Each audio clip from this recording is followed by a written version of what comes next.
Le premier sommet de l'action humanitaire a pris fin hier mardi en Turquie, une rencontre à laquelle ont pris part le Premier ministre Daniel Kablon-Duncan et la ministre de la Solidarité, de la Cohésion sociale et de l'indemnisation des victimes.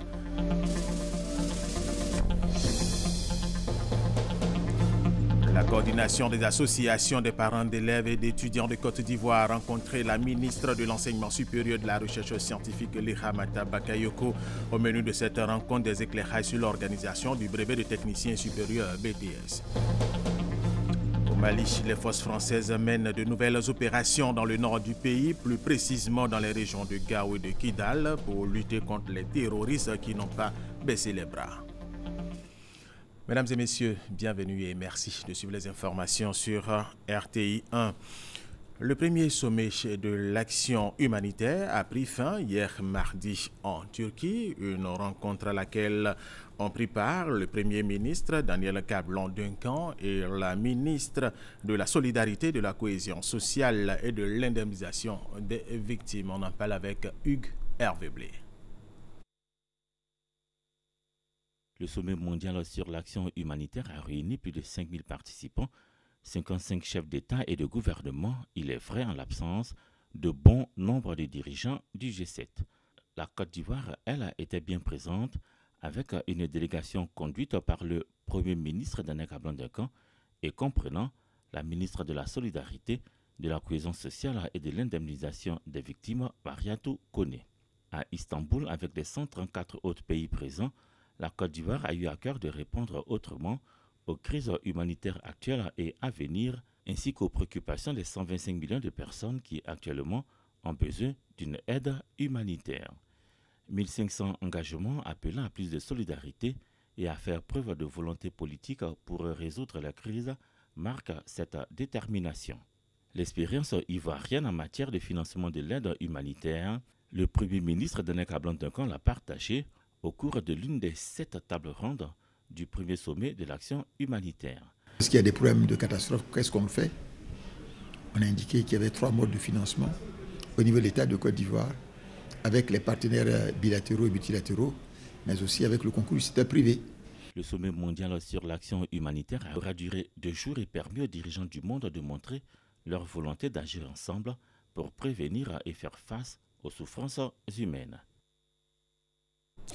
Le sommet mondial sur l'action humanitaire qui a pris fin en Turquie a enregistré chez des représentants de 135 États dont la Côte d'Ivoire. L'enjeu principal est de réorganiser un système humanitaire à bout de souffle face à des crises de plus en plus longues et nombreuses. Le Premier ministre Daniel Kablon-Duncan, qui a pris part à ce sommet, est rentré hier à Abidjan.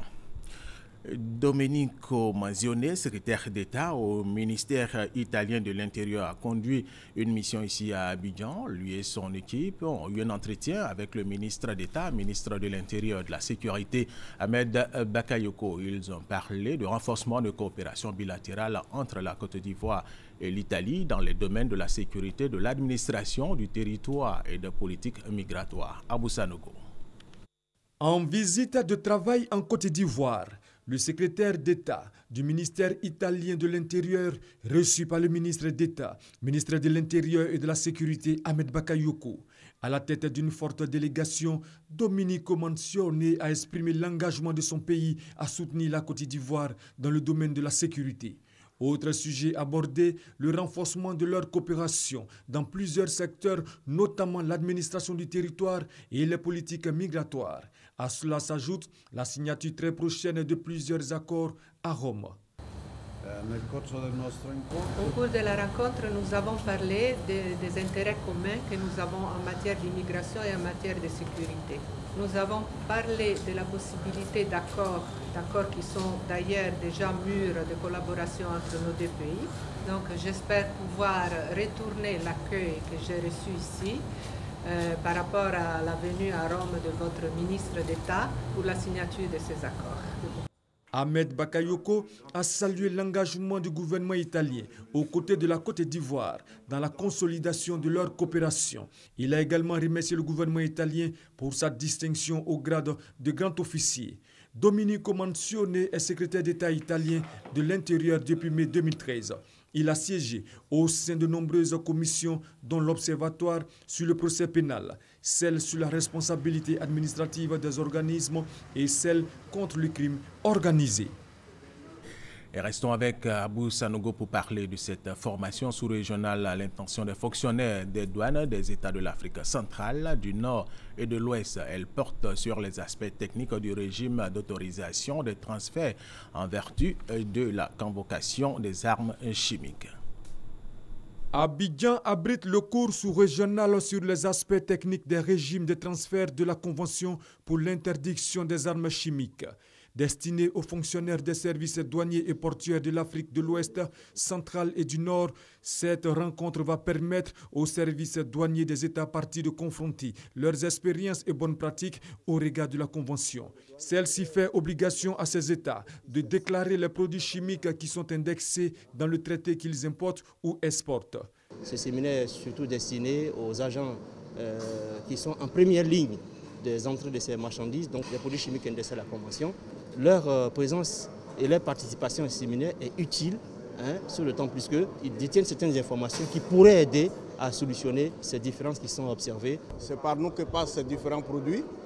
Il est donc important que nous puissions nous approprier la Convention, voir quelles sont les dispositions de cette Convention et du fait que notre pays ait ratifié ces conventions, que nous puissions procéder à l'application des dispositions de ces conventions. L'intérêt de la formation est de réduire, voire éliminer les différences dans les déclarations des produits chimiques qui ont fait l'objet de transferts entre États partis à la Convention. La Côte d'Ivoire attache du prix à la sécurité chimique. Durant une semaine, les participants vont être instruits sur des sujets généraux comme la Convention est spécifique, notamment le régime des transferts. Ils vont bénéficier des enseignements des experts de l'Organisation pour l'interdiction des armes chimiques. Et cette formation a porté sur les aspects techniques du régime d'autorisation des transferts en vertu de la Convention sur les armes chimiques. C'était un reportage d'Abou Sanogo. Tout à fait autre chose à présent. Les grandes pluies ont commencé ici à Abidjan et en cette période, le risque d'inondation et autres catastrophes est très élevé. La ministre de la Salubrité urbaine et de l'assainissement a visité les ouvrages de drainage des eaux usées et de ruissellement. Elle invite les populations à quitter les zones à risque. Franck Wadio. Ces images datent de quelques années. À Abidjan, c'était la désolation à chaque grande saison des pluies. Et depuis, l'eau a coulé sous les ponts. Des ouvrages d'assainissement sont érigés en urgence pour pallier la situation. Un exemple, celui de Cocody, à la rivière Bonoumen. Tellement, quand ces bassins n'étaient pas nettoyés, l'eau inondait tout ce que vous voyez comme cuvette aujourd'hui. Et les maisons alentour, là, les gens libéraient les maisons. Voilà. Même une fois, la maison en face là-bas, ceux qui habitent, les propriétaires sont montés, ont été obligés de monter sur le toit. Et l'ONPC est venu les sauver de là. C'est une situation-là qu'on veut juguler. Un ouvrage provisoire qui sera peaufiné selon le directeur de l'Office national de l'assainissement et du drainage après cette saison pluvieuse. Mais pour l'heure, ici, ce canal agrandi va permettre l'évacuation des eaux pluviales de Bonoumen et de toute la Riviera jusqu'au plan de lagunaire. Des ouvrages donc pour mettre fin aux précédentes situations de désolation. Objet de la visite de la ministre de tutelle, Anne-Désirée Ouloto. À la Riviera 3, sensibilisation des populations, des femmes et même des plus jeunes. Les années précédentes, dans le quartier Bonoumen, à la Riviera 3, etc., le quartier Alpha Blondie, tout cela était des sites très critiques.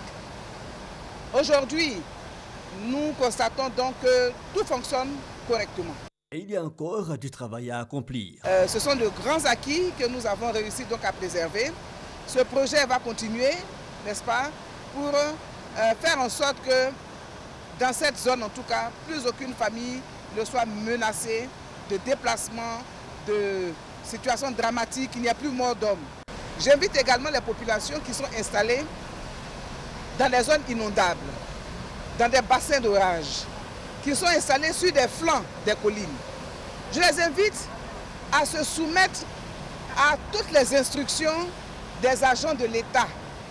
Nous voulons une saison de pluie sans mort à Abidjan et à l'intérieur du pays. Appel au civisme, pour nous en rendre compte, rendons-nous à Atekoubé. Ici, l'eau a envahi la chaussée, les canaux d'évacuation occupés par les riverains.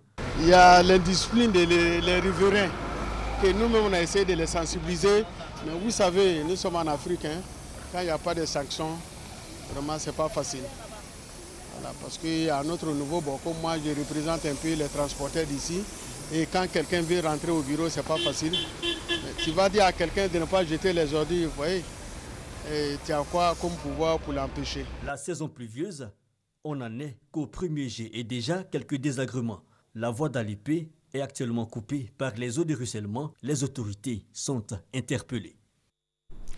Brokro, un village de la commune de Bongouanou, a été le théâtre d'affrontements intercommunautaires qui ont fait un mort et de nombreux blessés. Le directeur de cabinet du Premier ministre s'y est rendu samedi dernier pour apaiser les tensions et appeler à la paix. Salimatou Dia, Hamza Diaby. Le gouvernement, aux côtés des populations victimes des affrontements survenus mardi dernier à Brokro, dans la commune de Bongouanou. Un mort et plusieurs blessés, c'est le bilan qui a conduit le ministre Awandoli Théophile auprès des familles de victimes. Le directeur de cabinet du Premier ministre est venu traduire la compassion des autorités. Accompagné du corps préfectoral et de chefs de village, le cadre de la région du Moronou était porteur d'un message d'apaisement et de pardon.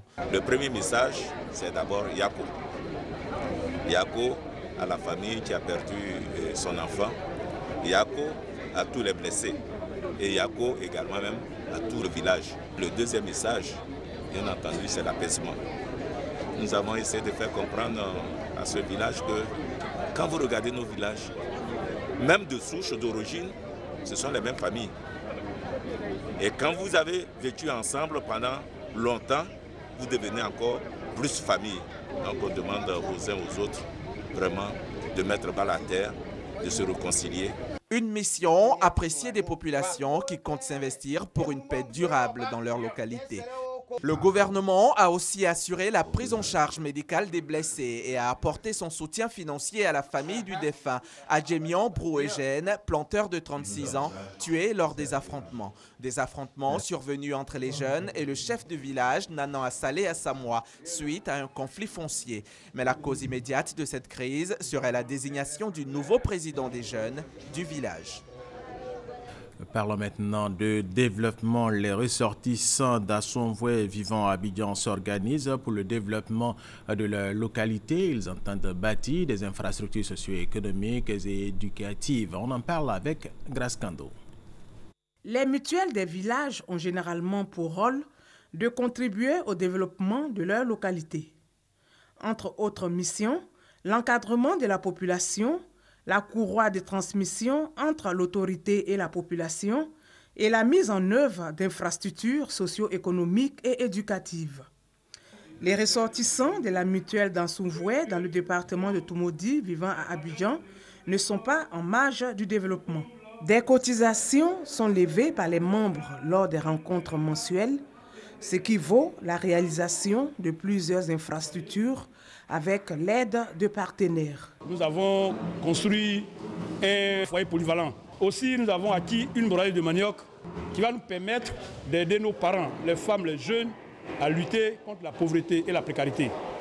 Aussi, nous aurons un grand projet qui sera réalisé par les investisseurs français qui nous permettra, au niveau de Toumoudi et de la Côte d'Ivoire, à aider nos populations. L'implication des uns et des autres est attendue pour accompagner les actions de développement.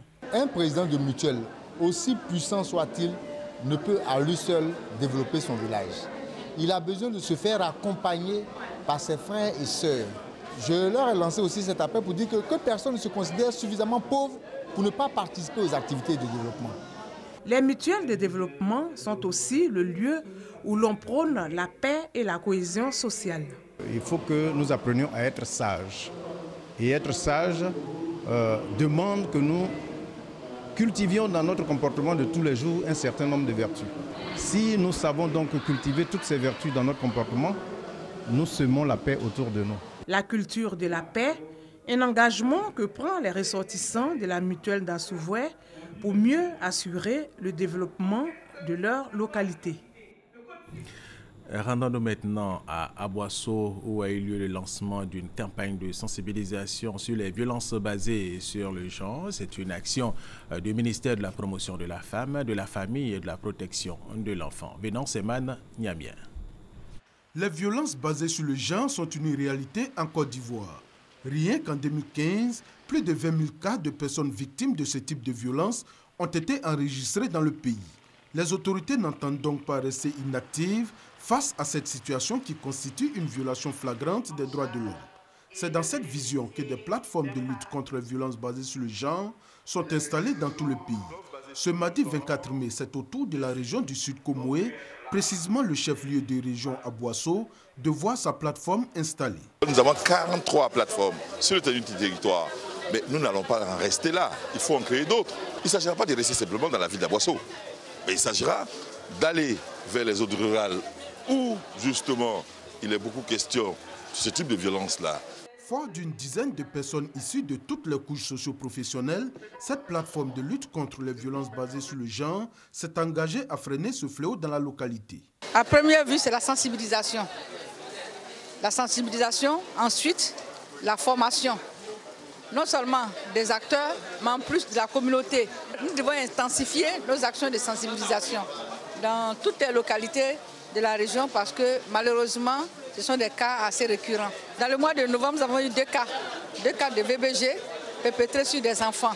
Malheureusement, en l'absence d'une plateforme, nous avons dû nous débattre tout seuls. Définies comme tout acte nuisible perpétré sur une personne contre son gré, les violences basées sur le genre sont de 6 types.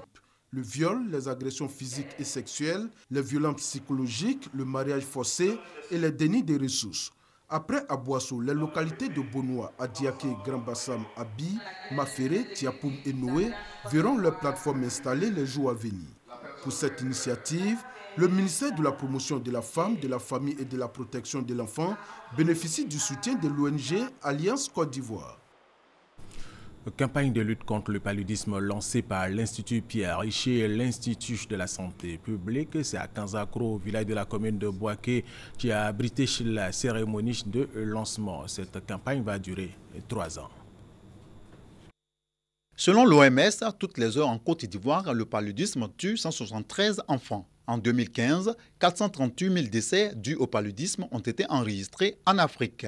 C'est la principale cause de mortalité pédiatrique avec 37% de cas et la première cause d'absentéisme au travail. Pour lutter contre le paludisme, des campagnes de sensibilisation s'accentuent contre cette pathologie. Ces campagnes viennent appuyer la grande prévention qui a débuté en 2001 avec la distribution des moustiquaires imprégnés d'insecticides à longue durée d'action. Cette prévention a permis de sauver environ 6 500 000 femmes et enfants en Afrique, toujours selon l'Organisation mondiale de la santé. C'est pour appuyer les actions de l'État que l'Institut Pierre Richer et l'Institut de la santé publique, à travers le projet IVTube, viennent de lancer une nouvelle campagne de lutte contre le paludisme. 3 années durant, cette campagne va s'étendre à 40 villages du département de Boaké. IVTube est un outil très important pour régler le problème de la résistance des vecteurs aux insecticides. Nous insérons des tubes, des matériels effectivement dans ces maisons, avec au bout un tulle moustiquaire qui est traité d'insecticides, de sorte que le passage du moustique lui est fatal. Édifiées sur les mesures préventives, à travers des explications et projections de films, les populations assurent de leur engagement dans la lutte. Cette campagne de sensibilisation sur le paludisme là, est bienvenue. On a chargé le président de jeunes du nettoyage du village. Installés dans les domiciles, les IVTube protègent les familles contre le paludisme. Plus de 4000 ménages vont en bénéficier gratuitement. Et c'est un reportage de Ouattara Amadou Walter de RTI Boaké. Le lancement des journées du communicateur J.com 2016 a eu lieu à l'ISTC Polytechnique. Le thème de cette 13e édition est « Nous sommes ISTC Polytechnique de Côte d'Ivoire, nous sommes polytechniciens ». Le compte rendu de Patricia Obouetia. Les journées scientifiques de l'ISTC Polytechnique, communément appelées Journée du communicateur, sont à l'origine une initiative des étudiants. Activité récréative, elle permet aux étudiants de se retrouver à la fin de leur cycle de formation. Plusieurs problématiques seront présentées au grand public lors de ces JCOM. C'est le cas des travaux sur l'insalubrité, le don du sang et la sécurité routière. Pour le directeur général de l'ISTC Polytechnique, les choses évoluent. On ne dit plus simplement ISTC, on dit désormais ISTC Polytechnique. Il y a la dimension du nombre d'écoles que compte désormais l'Institut, mais il y a surtout les valeurs que l'ISTC s'impose de plus en plus les valeurs de travail, les valeurs d'excellence, les valeurs de ponctualité. Présidées par le ministère de la Communication, ces journées scientifiques vont se dérouler les 14 et 15 juillet prochains au sein de l'ISTC Polytechnique. Plusieurs personnalités politiques et administratives, ainsi que de nombreux chefs d'entreprise du monde de l'information et de la communication sont attendus. Deuxième grand titre de cette édition, la coordination des associations des parents d'élèves et d'étudiants de Côte d'Ivoire, CAPSI, a eu une rencontre avec la ministre de l'Enseignement supérieur de la Recherche scientifique, Lihamata Bakayoko. Au menu de cette rencontre, des éclairages sur l'organisation du brevet de technicien supérieur BTS. Témoin à Mississauga. La nouvelle réforme du BTS, brevet de technicien supérieur, est la bienvenue. C'est la position de la coordination des associations des parents d'élèves et étudiants de Côte d'Ivoire. Dans les entreprises, quand tu vois un stagiaire qui a le BTS, qui te fait un rapport, vraiment on s'interroge. Il faut qu'on donne une valeur à ce diplôme-là. Et nous sommes partants. La nouvelle réforme du BTS touche essentiellement l'anonymat des copies, l'identification biométrique des candidats, l'enrôlement des étudiants avec des pièces d'identité originales et les dates des différentes épreuves. Ces nouvelles procédures d'organisation sont sujets à débat. C'est pour éclairer l'opinion sur sa position que la coordination des associations des parents d'élèves et étudiants prend rendez-vous avec la presse. Relativement aux procédures d'anonymisation des copies, il a été constaté qu'il présentait des failles. Concernant l'identification de l'étudiant, de nombreuses irrégularités sont à noter, dont la substitution des candidats par des non-candidats, l'élaboration des faux dossiers et la production de faux documents. Aussi, pour toutes les raisons précitées, mais non exhaustives, Madame le ministre a-t-elle pris d'importantes dispositions qui devraient nous permettre non seulement d'aboutir à une meilleure sécurisation des examens BTS, mais aussi et surtout restaurer leur crédibilité tant au niveau national qu'international. Pour le ministère de l'Enseignement supérieur et de la Recherche scientifique, la réforme du BTS vise à adopter une démarche qualité pour l'éradication de la fraude en vue de la crédibilité du diplôme BTS. Les examens du BTS débuteront le 16 août prochain.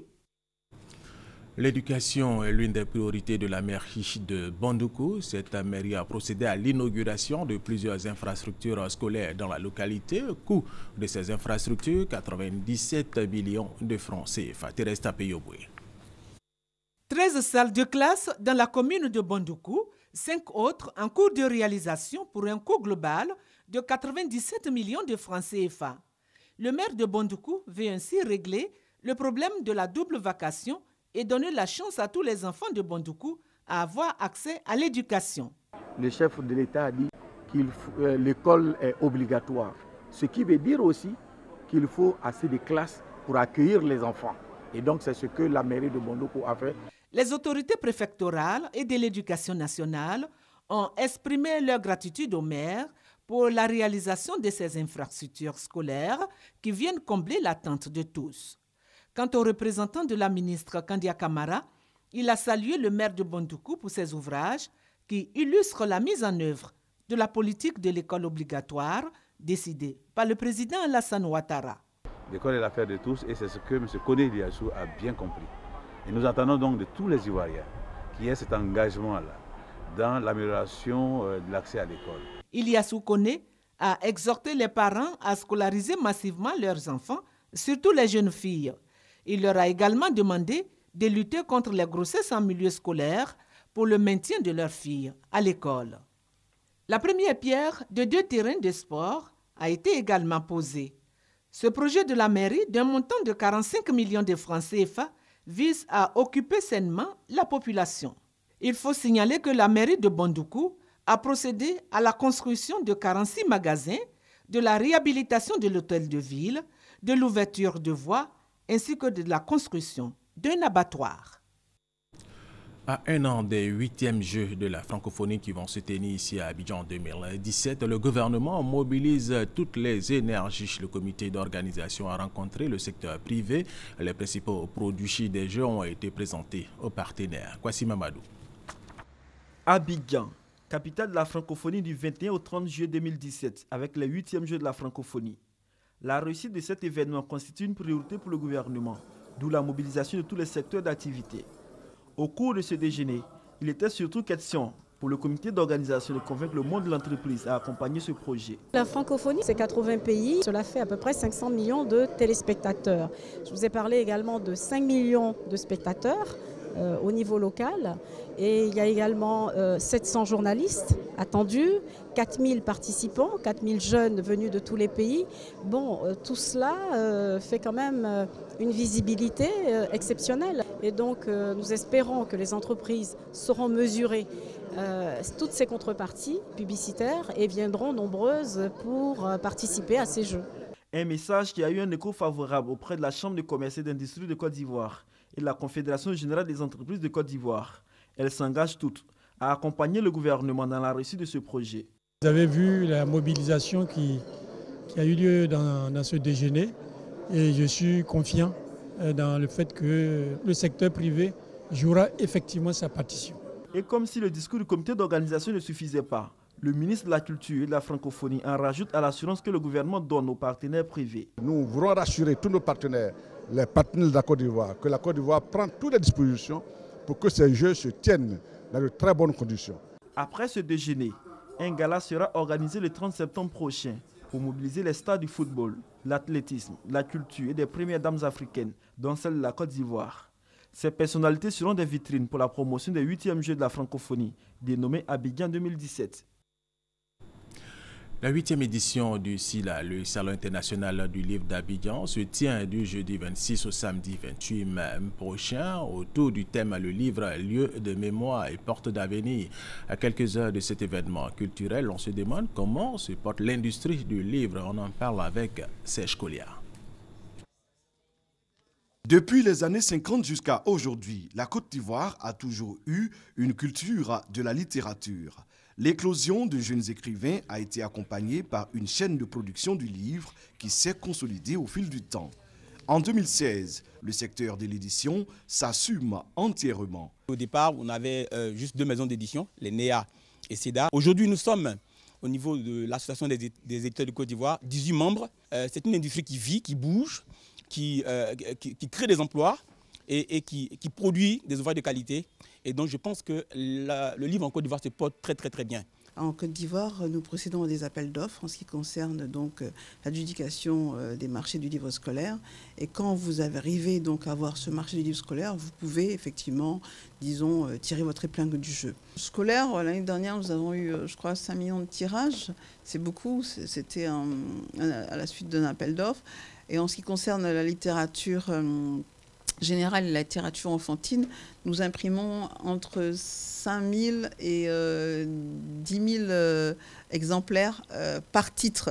Donc, multiplié par le nombre d'exemplaires, on peut avoir entre 20 et 30 titres qui sortent chaque année, parfois un peu plus. Donc, il faut faire le calcul. Malgré les efforts des éditeurs, le piratage des œuvres mine le secteur. Au moment où nous nous apprêtons à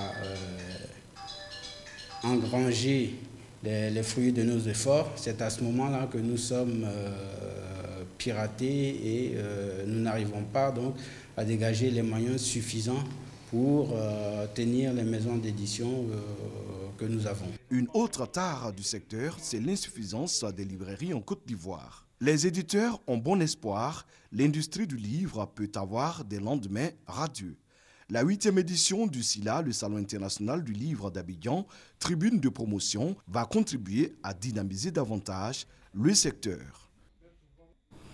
Fin de parcours pour des présumés voleurs de batteries qui alimentent les pylônes de téléphonie mobile. Ces individus iront répondre de leurs actes devant les autorités compétentes pour les préjudices estimés à plus d'1 milliard de francs CFA. Abdul-Kader Segodogo, RTI Boaké.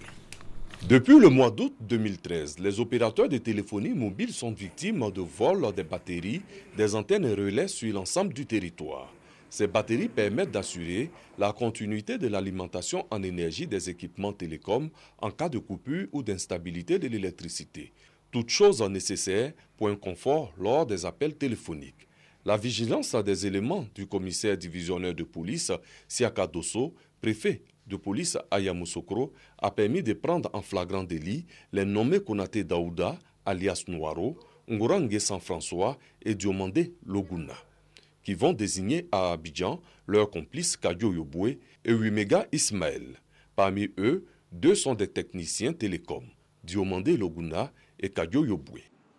Les individus sont introduits à l'intérieur du CAFOP, où se trouvaient des pylônes.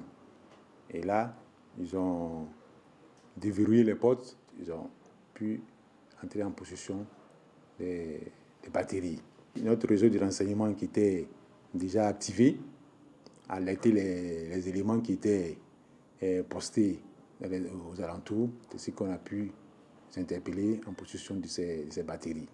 Ces individus ont été déférés à la prison de Tomodi. Présentés devant le juge, ils seront certainement fixés sur le temps qu'ils passeront sans souci de logement dans les geôles.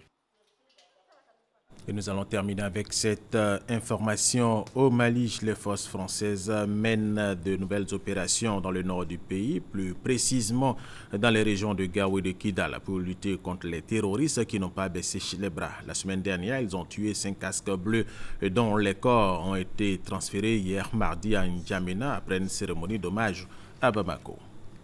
Et c'est la fin de cette édition. Merci de l'avoir suivi. Restez avec nous sur RTI 1.